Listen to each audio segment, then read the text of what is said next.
Semiconductor chips are foundational to many electronic products, and that means chip security verification is critical to ensure the safety, privacy, and trustworthiness of the products that use them.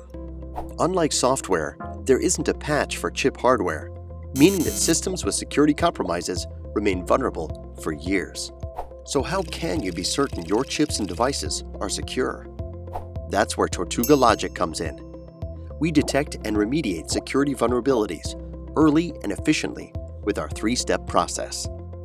We provide proactive and systematic security assurance measures into every step of the pre-silicon chip development process.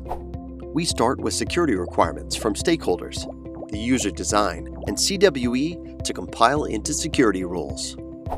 Next, we introduce automated analysis at every stage of chip development, fixing issues as we proceed.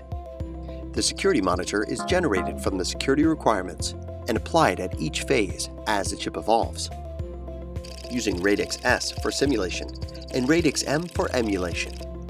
The analysis provided will identify violations and weaknesses and help remediate them. Finally, we integrate security sign-off by validating that all security rules passed and all requirements are met, resulting in a security verification approach that enables efficient communication and coordination of all stakeholders. Paired with a systematic methodology for developing security requirements, Tortuga simplifies security verification by giving you an efficient methodology and technology to ensure full system security. Get more comprehensive, more systematic, more efficient, and more precise security with Tortuga Logic. Learn more at tortugalogic.com.